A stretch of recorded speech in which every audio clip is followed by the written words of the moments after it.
Kalau saya melihat timnas Indonesia sekarang, optimis kalau saya masuk Piala Dunia. Dan karena apa? Timnas sekarang itu memiliki visi pertandingan, sehingga kita tidak temukan lagi ketika menyerang, bisa lari, tidak bisa nendang. Nah sekarang bisa lari, bisa nendang, dan bahkan memiliki visi pertandingan yang terorganisir rapi. Saya melihat itu, dan secara kualitas timnas saat ini sudah sangat-sangat baik.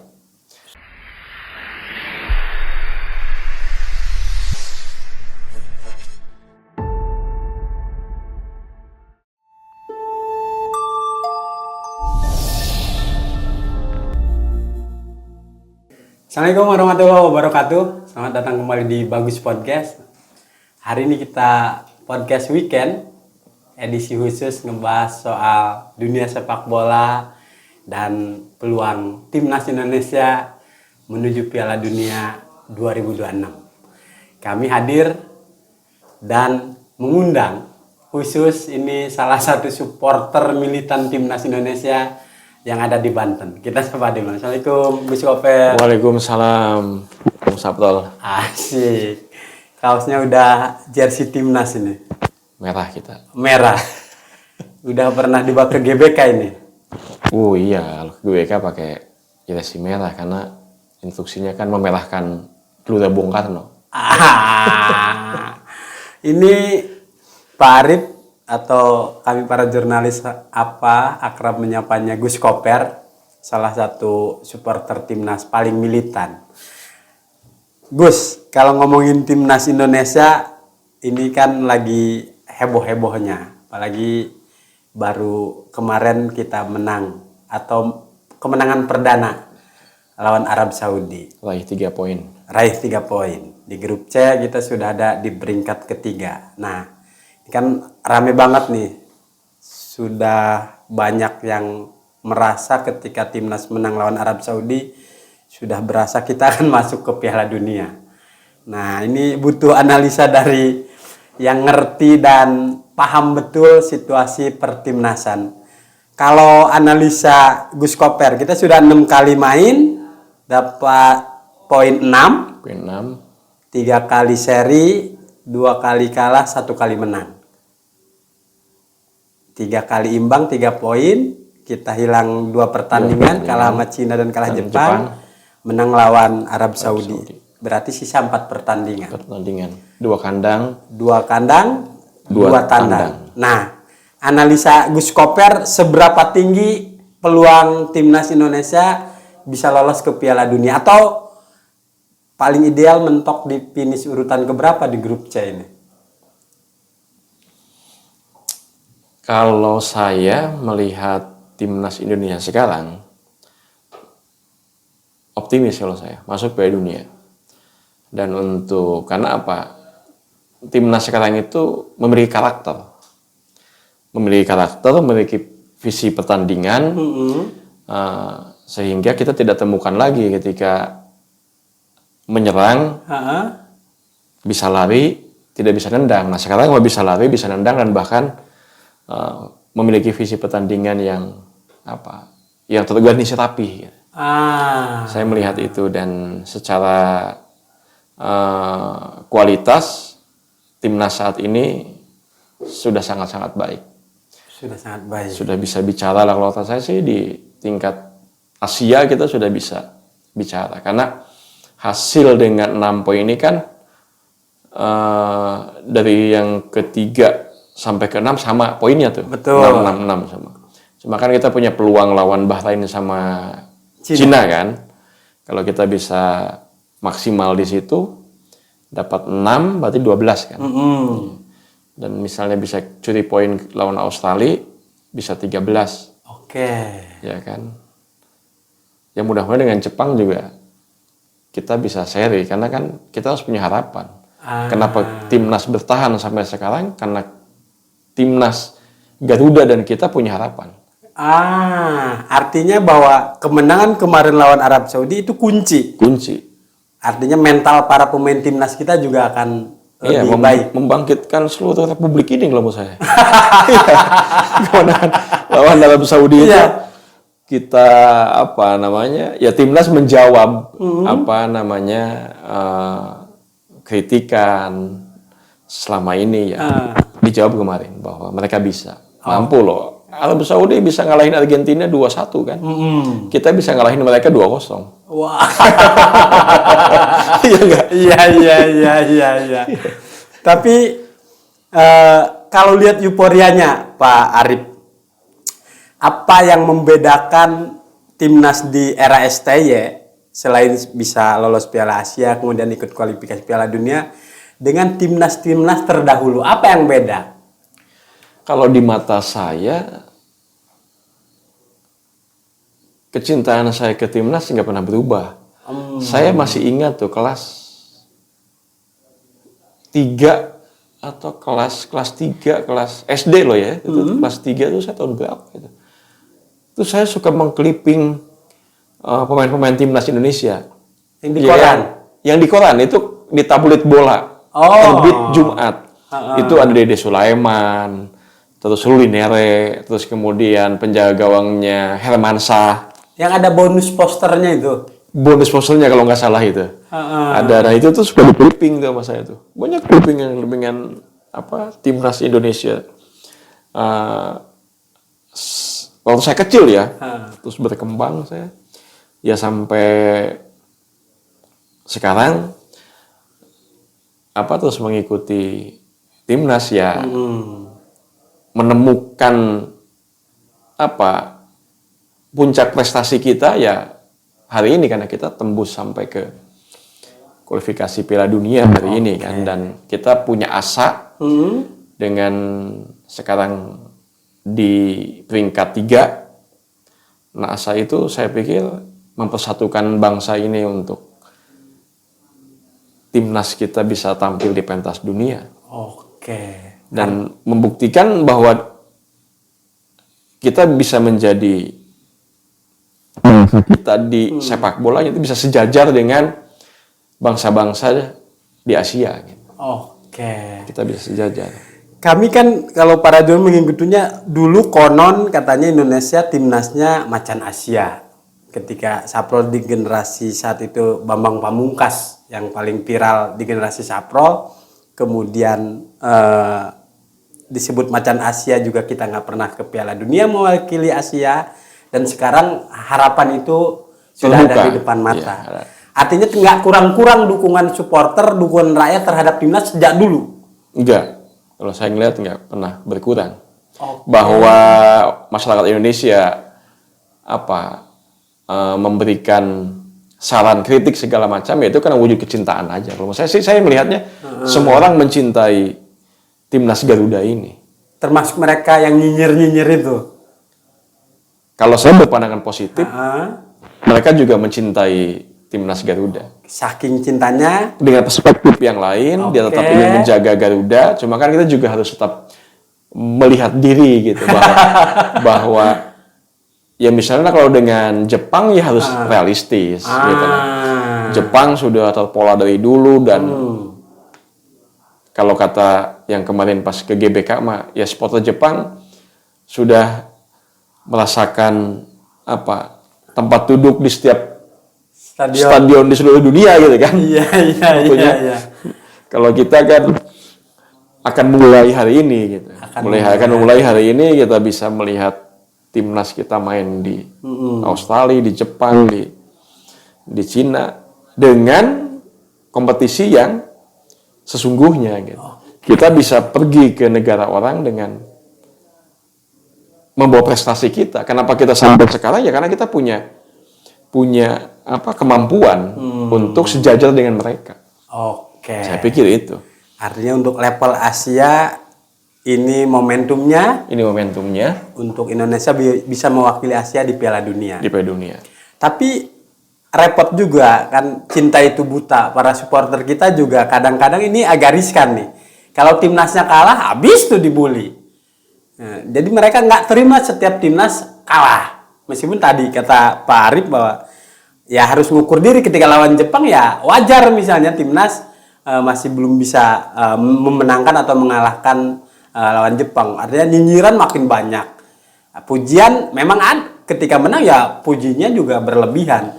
Situasi ini apa bagi Pak Arif juga mengganggu mental para pemain kita nggak? Rasanya timnas nggak boleh kalah gitu.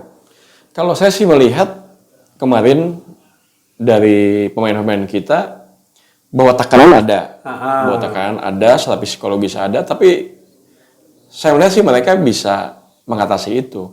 Karena satu hal lagi, bahwa pendukung ini, supporter ini, holigan-holigan ini adalah pemain ke-12. Oke. Jadi itu energinya timnas Garuda itu dia ada di gemuruh para supporter itu. Kalau menurut saya. Jadi ketika mereka misalnya menerima kekalahan, banyak yang yang kecewa segala macam. Kalau saya sih melihat ya biasa-biasa aja. Kalau saya sih, karena ya sesungguhnya tetap aja ya cinta selamanya ke timnas Garuda ini kan gitu. Harga mati. Apapun yang hasilnya tentunya tetap harus dicintai. Menang, kalah, seri, kita tetap Garuda. Asik. Nah, kadang kedahsyatan supporter timnas juga sudah diakui oleh negara-negara peserta kualifikasi. Kalau mereka mau main ke GBK, dihitung juga tuh tekanan supporter timnas kita. Karena harus jadi seram GBK itu, biar diperhitungkan juga oleh timnas-timnas Asia yang lain atau timnas-timnas di dunia ini, bahwa ketika mereka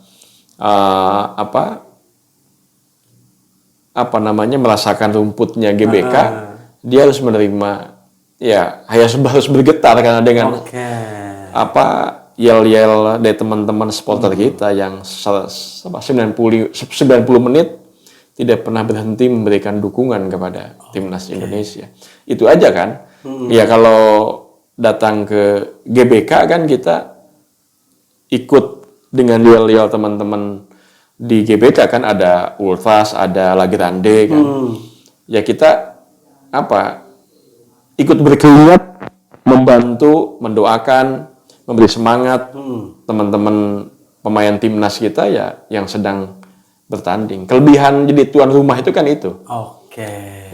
Dan Bhinneka Tunggal Ika Pancasila justru kerasa ketika di sana. Para supporter dukung timnas di sana. Bagaimana kita bisa melihat kita datang dari berbagai daerah, kita meneriakan yel-yel yang sama, menyanyikan lagu yang sama, Indonesia Raya kan. Ya itu Indonesia banget kalau kata saya. Tapi kan dulu juga supporter timnas kita sudah dikenal lama, sangat menyeramkan, sangat militan. Cuma karena tidak berbanding lurus dengan prestasi timnasnya, ya apa nilainya ketika supporternya keren, supporter militan, tapi prestasi timnasnya kurang. Sekarang kan sudah mulai keren nih, prestasi timnasnya sudah mulai keren, supporternya juga makin militan. Tapi problem kita kan harus diakui, polemik hari ini terlepas dari prestasi timnas yang punya peluang lolos Piala Dunia, ini kan naturalisasi Pak Arif.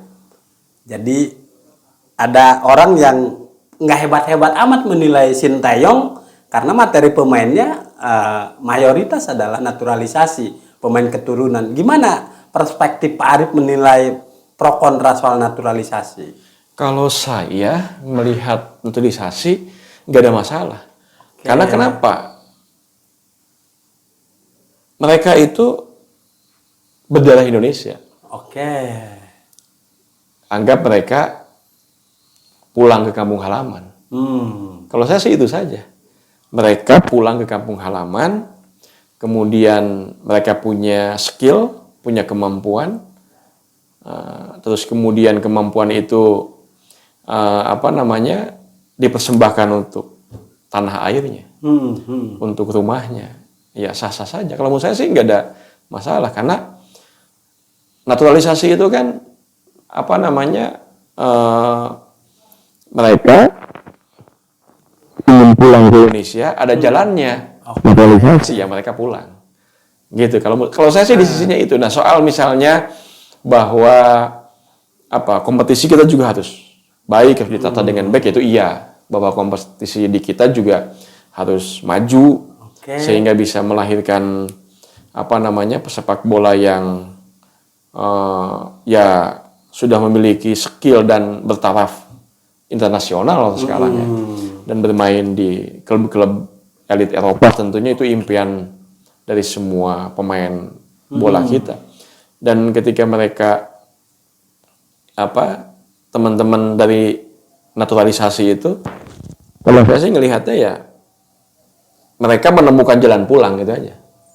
Meskipun ada yang nyinyir bahwa ini jalan pintas untuk mengangkat prestasi timnas. Kalau saya tidak melihat itu. Kalau saya tidak melihat itu, karena mereka punya keturunan bisa dari ibunya, dari bapaknya, dari kakeknya, dari segala macam. Itu jalan pintas saja. Artinya kalau mereka sudah ada di skuad timnas, sudah tidak lagi bicara naturalisasi. Tidak bisa naturalisasi. Tidak bicara mereka dari mana berasal, mereka adalah Indonesia. Indonesia. Karena kita lahir dari keberagaman. Kalau saya sih itu. Iya, tapi sederhana aja. Apakah ini terlambat, Pak Arif?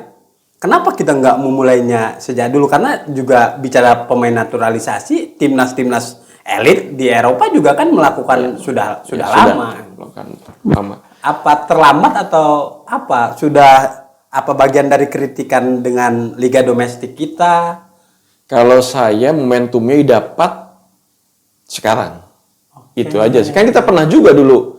Misalnya siapa tuh? Gonzales misalnya kan, dia ingin pindah ke warganegaraan, gitu kan, pindah ke warganegaraan kan, pindah ke warganegaraan. Terus ada juga siapa lagi tuh, pokoknya ada beberapa pemain yang ya pas saat sekarang momentumnya dapat, terus kemudian ya mereka punya kesadaran yang sama dengan kita, akhirnya ya jadilah proses timnas seperti ini sekarang. Kalau saya sih itu aja. Jadi kalau misalnya naturalisasi itu ya tadi itu jalan pintas segala, saya sih nggak ngelihat itu. Mungkin karena kan Sintayong juga tetap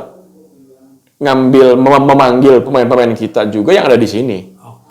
Ya karena di sini berbau ya siapapun punya kesempatan untuk membela timnas sepanjang dia memiliki kemampuan. Kalau saya itu sih. Ya mereka juga ketika dinaturalisasi, misalnya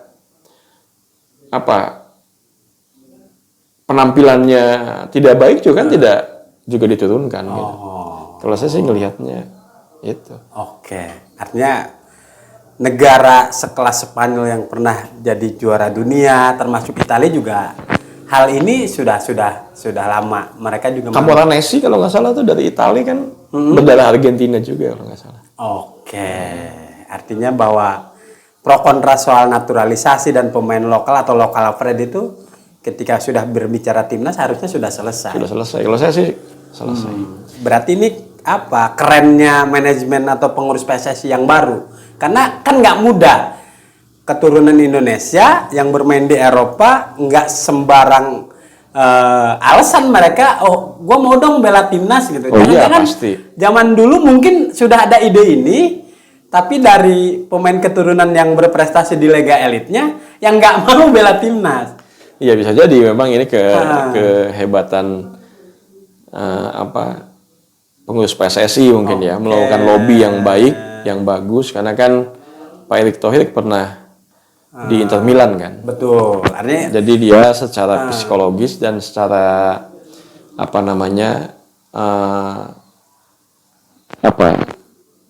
situasi sepak bola Eropa memahami kayaknya.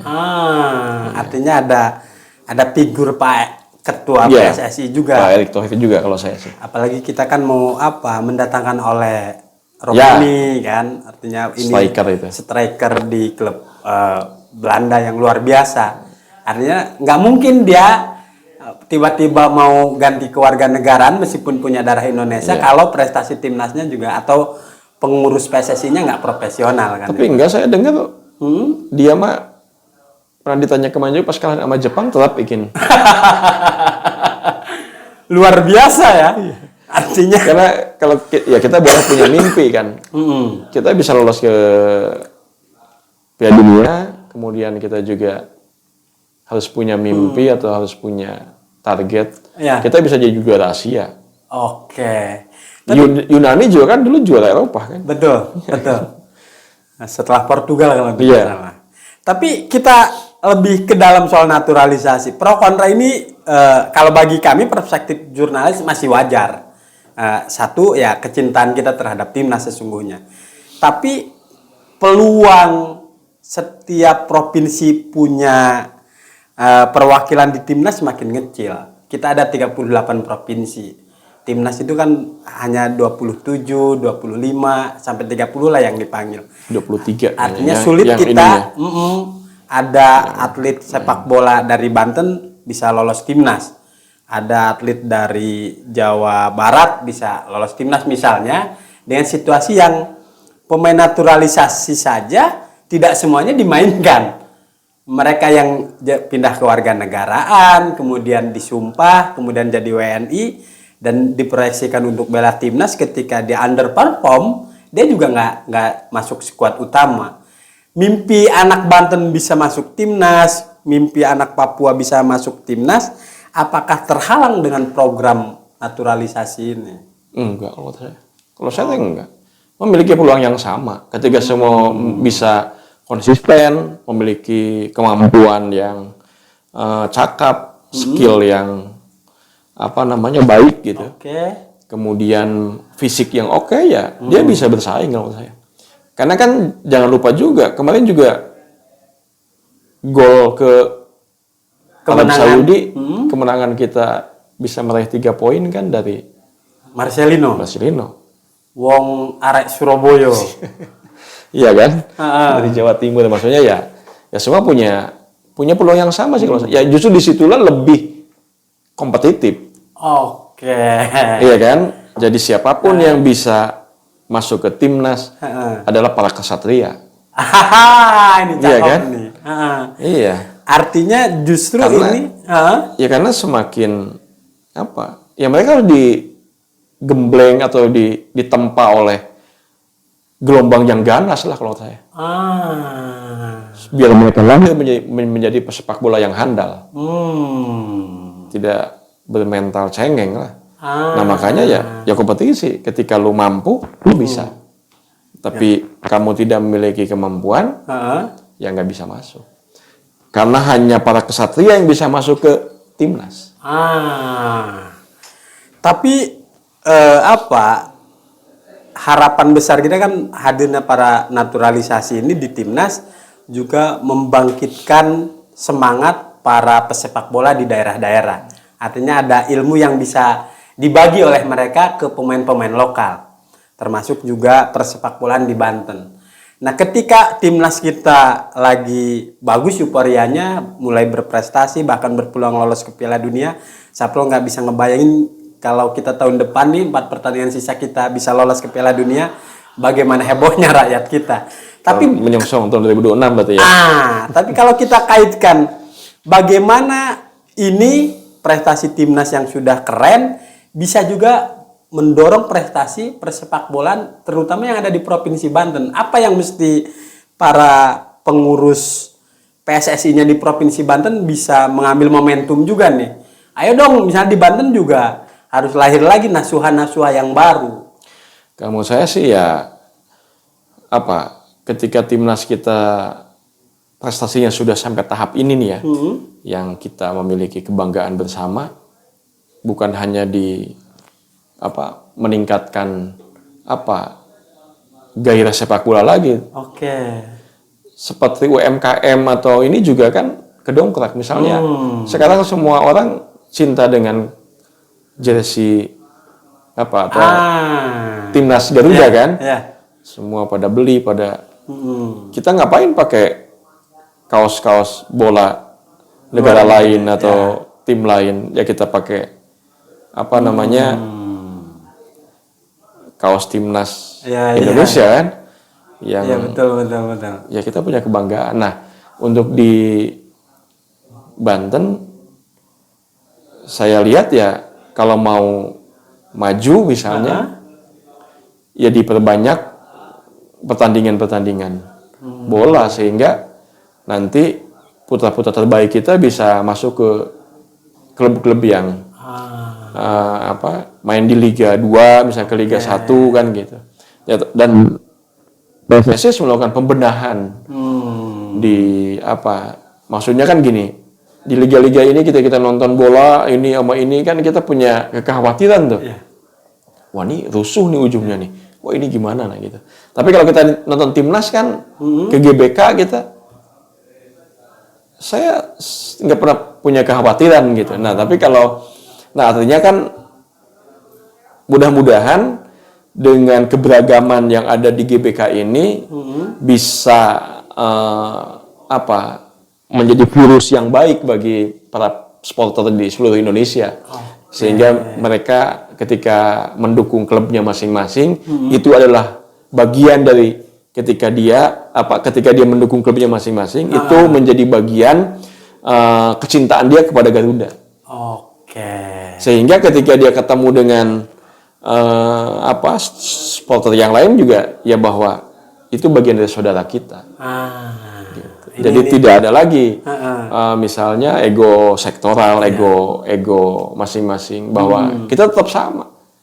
Lagu kita sama Indonesia Raya, bendera kita sama merah putih. Timnas kita sama. Timnas Garuda. Jadi klub-klub itulah yang mensupport Timnas Garuda dengan talenta-talenta para pemain yang terbaik kan dari klubnya masing-masing, dari daerah termasuk dari Banten ini. Saya sih melihat sepak bola itu sudah menjadi olahraga rakyat kan. Olahraga di mana-mana kita bermain bola semua. Nah, tinggal bagaimana kemudian PSSI bisa terus melakukan pembenahan di internal di kompetisi itu. Di liga-liga itu ya yang terutama yaitu kita memiliki kebanggaan bersama gitu. Kita melihat negara lain kan ketika timnasnya main gitu semua supporter dari klub-klub yang bersatu untuk Indonesia. Nah, saya melihat itu di GBK. Jadi dari Surabaya, dari Bandung, dari Jakarta, dari mana-mana bersatu menyanyikan lagu yang sama kan. Misalnya kayak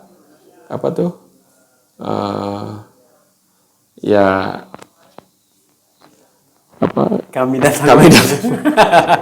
datang lagi. Iya. Tapi ini jadi acuan untuk para pengurus sepak bola di daerah termasuk di Banten. Artinya sebuah liga domestik, liga lokal akan keren kalau memang pengurusnya juga orang-orang yang ngerti dan cinta dengan sepak bola. Hanya mudah-mudahan tidak hanya internal PSSI pusat yang dibenahi, tapi juga kita harapkan sampai ke provinsi, sampai ke level kabupaten kota. Banten punya Persita, Banten punya Persikota, Banten punya Perserang. Artinya banyak klub-klub. Ada Persipan juga. Ada Persipan juga di Liga 2, Liga 3 ini.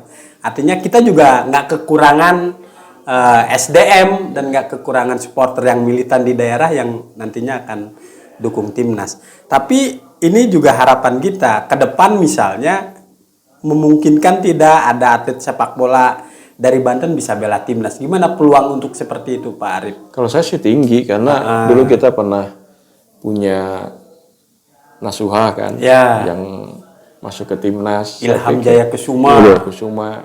Saya pikir akan lebih banyak. Saya sih optimis. Banyak talenta-talenta muda dari tanah Banten ini yang bisa masuk ke timnas Indonesia. Karena memang di kita Rio sepak bola itu sampai ke Tarkam segala macam. Iya. Besar sekali kan. Kerbau Cup, Kambing Cup juga, Ayam Cup. Itu jauh sebelum timnas kita berprestasi dan berpeluang masuk Piala Dunia. Dan itu konsisten. Kalau masalah lihat tiap tahun ada terus. Nah, mudah-mudahan itu ya ditangkap oleh para pengelola sepak bola itu dengan positif dan kemudian mereka menjadi apa ya, suluhnya Garuda lah. Jadi tidak akan berhenti. Garuda itu, timnas Garuda itu memiliki talenta-talenta yang ya bisa bersaing di situ. Sehingga siapa yang masuk apalagi menjadi 11 pemain itu ya dia untuk ya bukan hanya semata-mata dia bertanding, tapi dia membawa martabat sebuah bangsa. Meskipun dari data timnas yang skuad saat ini tidak ada satupun atlet yang dari Banten kan? Ya nggak apa-apa. Ya nggak apa-apa. Kita tetap dukung. Karena ya timnas kita ya timnas Indonesia. Asik. Di segmen terakhir Pak Arif. Tapi selain soal pro kontra naturalisasi, kita juga masih ada pro kontra terkait Coach Shin Tae-yong. Ini mantan pemain timnas Korea Selatan yang hampir diteriakan oleh para netizen untuk dipecat kalau saja timnas kita nggak pernah menang satupun di laga kualifikasi Piala Dunia. Beruntung kita menang lawan Arab. Tapi ada problem kan, ada diskusi-diskusi yang para pencinta bola, Coach Shin Tae-yong komunikasinya masih bermasalah karena nggak bisa bahasa Inggris, sementara mayoritas pemain timnas kita dari klub-klub Eropa, pemain naturalisasi yang mungkin itu juga bisa mengganggu. Ada juga yang teriak bahwa Shin Tae-yong ini kalau misalnya timnas Indonesia gagal lolos Piala Dunia harus segera diganti. Seberapa penting faktor pelatih timnas ini untuk meyakinkan kita semua warga negara Indonesia bahwa timnas kita bisa masuk kok ke Piala Dunia 2026? Ya, kalau pelatih ya menentukan. Kalau saya sih menentukan, pelatih itu menjadi sentral. Karena kan kalau di sepak bola modern ini semua pemainnya hampir memiliki kualitas yang sama. Tinggal racikan kan. Racikan dari si pelatih ini bagaimana. Eksperimen-eksperimen yang dilakukan oleh Shin Tae-yong, taruhlah dia berbuah hasil di kita ketika lawan Arab Saudi. Nah, ya memang detik-detik terakhir ini kita kan membutuhkan kemenangan ya. Itu aja sehingga tekanannya menjadi kencang ini ya. Dan saya yakin ya Shin Tae-yong memahami itu. Walaupun memang saya sepakat, memang ada sedikit secara teknis ketika bahasa berbeda dan kalau tidak salah Shin Tae-yong itu bahasa Inggris juga nggak pas ya? Bahkan ya tetap menggunakan bahasa negaranya kan dan diterjemahkan saja, dan itu mungkin secara teknis ya pasti kesulitan sebetulnya kalau kita mau jujur ya, karena kan bahasa itu menjadi apa? Bukan hanya penyampai pesan, tapi juga ada isyarat di situ. Ada sentuhan psikologi gitu. Dan sampai hari ini sih kan kita selalu mengukurnya kalau sebuah tim itu di ruang ganti. Ruang ganti kita kondusif. Kalau saya itu sih, ruang ganti kita kondusif kan. Artinya kalau kita lolos ke Piala Dunia, STY harga mati harus dipertahankan. Kan ada yang bilang ini banyak naturalisnya dari pemain Belanda, kenapa kita nggak pakai pelatihnya dari Belanda sekalian? Evaluasi itu jelas nanti keputusan di evaluasi PSSI ya. Tapi kalau menurut saya kalau sampai lolos, kenapa tidak dipertahankan? Karena dia udah tahu, sudah tahu karakter masing-masing. Dia membangun tim walaupun tidak cukup lama, tapi dia pemilihan dari awal kan naturalisasi juga dia juga diajak bicara pastinya oleh PSSI, dan dia tahu tipikal masing-masing pemain timnas kita. Saya pikir sih begitu, karena ya kita harus kukibarkan bendera Garuda kan. Hari ini dapat poin 3. Indonesia. Siap, ini pertanyaan pamungkas nih Pak Arif. Kita ke lebih teknis. Masih perlu ada kritikan nggak kita ke PSSI ketika rakyat Indonesia, para supporter untuk nonton ke timnas kan nggak mudah. Tiket harus rebutan, war tiket. Nggak semua orang yang punya duit bisa ke GBK. Karena harus rebutan itu tadi, baik tiket dari yang terjangkau hingga yang termahal, hingga yang VVIP. Kemudian juga dari sisi pintu masuk, selalu crowded. Dari jam 3, para supporter yang udah punya tiket harus antri. Padahal kita belinya online, tapi di sananya manual. Artinya masih banyak yang perlu dievaluasi. Apa kritik Pak Arief dengan pengelolaan ketika timnas main away? Kan kita nanti Maret akan jadi tuan rumah menjamu. Iya, tanggal 25 Maret ya. Menjamu Cina dan Bahrain misalnya. Ada 2 lagi laga kandang. Apa kritik Pak Arief untuk PSSI agar ini GBK bisa nggak kayak kita punya tiket naik kereta api, punya tiket kita kayak masuk ke acara-acara konser gitu, lebih tidak ada calo, penonton lebih aman, orang udah punya tiket kok gitu. Apa kritikan Pak Arief untuk teknis-teknis yang seperti ini? Iya, saya sih melihat GBK itu beda pengelolaan memang. Pihak ketiga. Dia sesneg. GBK itu kan. PSSI di situ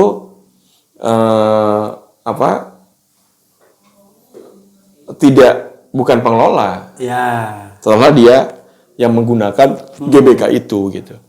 Nah, sehingga memang harus banyak perbaikan di situ ya, terutama pas masuk itu. Tadi betul kenapa enggak kita seperti masuk ke bandara, ke kereta, ya, misalnya kereta aja udah kalau yang punya tiket boleh masuk, enggak bisa. Gitu. Dan itu tanpa harus manual kan. Ya kalau hari ini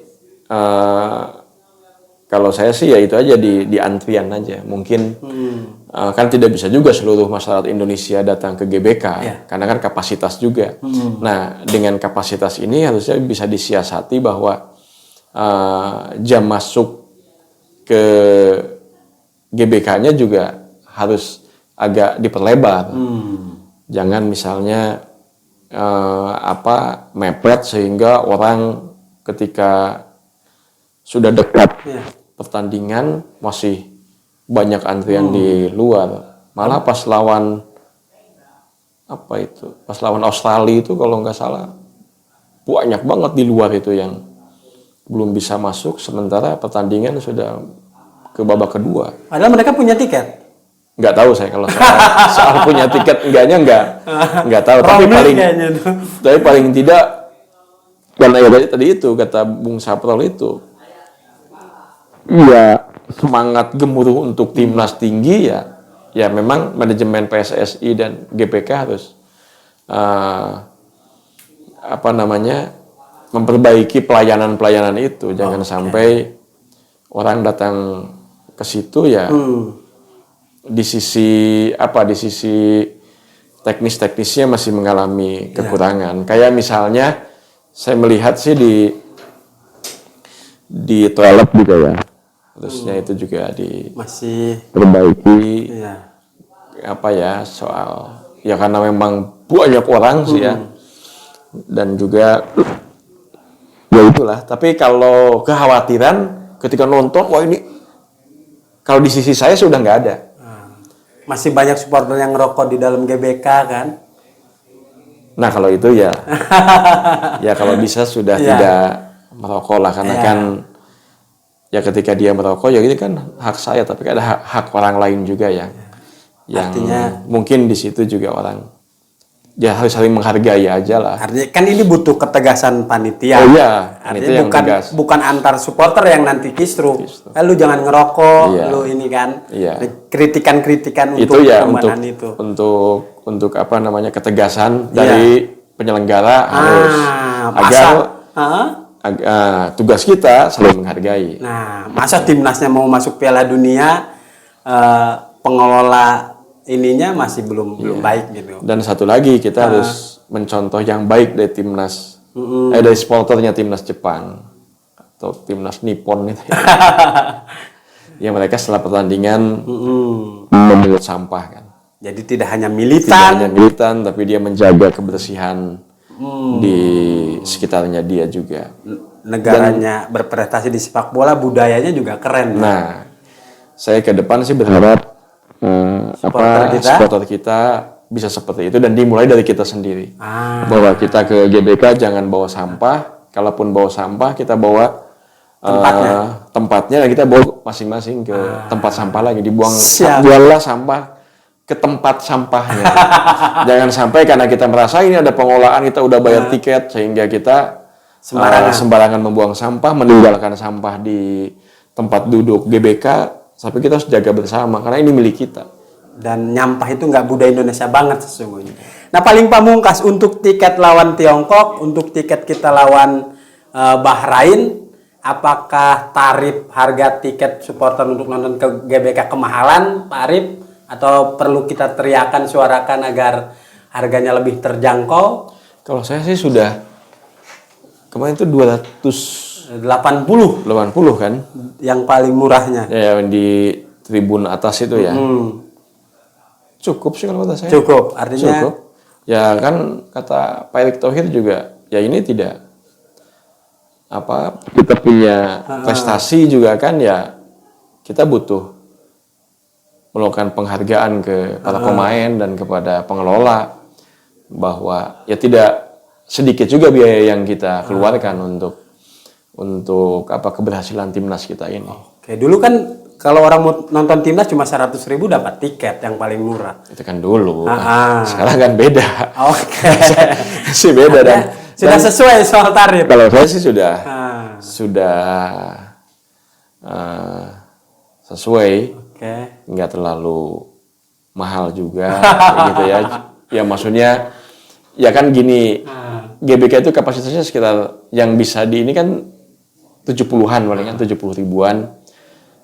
Ya kita tidak mungkin juga 200 juta, maksudnya berapa penduduk kita semua ke sana kan ya. Tetap yang punya kesempatan, yang punya waktu, dan ketika teman-teman yang lain punya juga keinginan untuk GBK ya nggak masalah, apalagi sekarang kan harus pakai Garuda ID kan. Jadi gitu. Siap, berarti kalau saya sih naik jangan, turun juga jangan. Kalau itu sih saya ya kemahalan juga jangan, ya kasihan ke teman-teman kita. Siap nonton timnas berlaga di GBK lawan Cina lawan Bahrain. Lawan Bahrain mungkin ya. Yang tanggal 2. Karena kalau nggak salah lawan Australia dulu kita tuh ya. Kalau nggak salah. Tapi kan itu nggak di GBK ya. Udah, Australia mah di... Ya kitanya yang away ke Australia. Jadi itu repot lagi kita bicara tarifnya. Jadi kita tinggal peluangnya nonton timnas di GBK lawan China sama lawan Bahrain. Iya. Pak Arif akan nonton dua-duanya atau salah satunya? Nggak, Bahrain aja saya. Oke. Saya kalau ke Bahrain, insya Allah saya nonton. Itu kalau nggak salah pas puasa ya kita. Safrol ikut Pak Arif berarti. Pas puasa kita nonton ke GBK. Membantu timnas kita. Kan kita membantu timnas kita bisa mendoakan, bisa datang ke GBK, ya bisa juga tetap nobar di tempat lain. Yang penting yaitu tadi bahwa kita tetap satu ya, menjadi Garuda juara. Garuda juara. Emang bijak setelah timnas Indonesia mengalahkan Arab Saudi. Kemarin masih galak nih Sintayong dan PSSI. Tapi sekali lagi atur nuhun Pak Arif. Siap. Selamat war tiket. Siap. Kabarin Sapol kalau ada waktunya untuk rebutan tiket, terutama Indonesia lawan Bahrain. Mudah-mudahan apa yang disampaikan oleh Pak Arif juga tidak hanya timnasnya yang berprestasi, tapi sepak bola di Provinsi Banten juga ikut tertular prestasi dan euforianya. Ya. Dan supporter Indonesia juga memiliki budaya yang menjaga kebersihan. Dan itu dimulai dari kita. Berkah ke GBK nonton Indonesia lawan timnas Jepang ini. Oke, bagus, hatur nuhun. Kita akan jumpa lagi di podcast weekend ngobrolin soal apa yang paling hangat terjadi di Republik ini. Assalamualaikum warahmatullahi wabarakatuh.